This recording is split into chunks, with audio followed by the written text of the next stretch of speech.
माथेरान डोंगरातील गारबेटवाडी परिसरात रस्त्याच्या कामासाठी वनजमिनीत अनधिकृतपणे खड्डे खोदल्याचा प्रकार समोर आला असून याबाबत वन विभागाकडून कोणतीही ठोस कारवाई होत नसल्यानं स्थानिकांमध्ये संताप व्यक्त होतोय। संबंधित ठेकेदाराच्या कामावरही संशय व्यक्त केला जात आहे।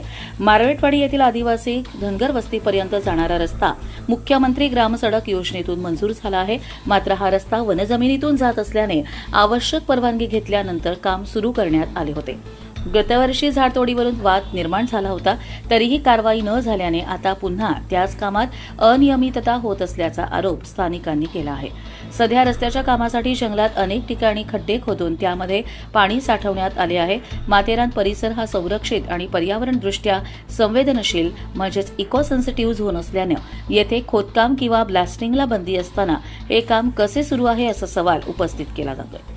याबाबत विचारणा केली असता माथेरान आणि कर्जत पश्चिम वन विभागाकडून परस्परांवर जबाबदारी ढकलली जात असल्याचं दिसून आलं। गारबेटवाडीचा काही भाग खालापूर तालुक्यात असला तरी संबंधित वनक्षेत्र कर्जत पश्चिम वन विभागाच्या अखत्यारीत येत असल्याची माहिती मिळते।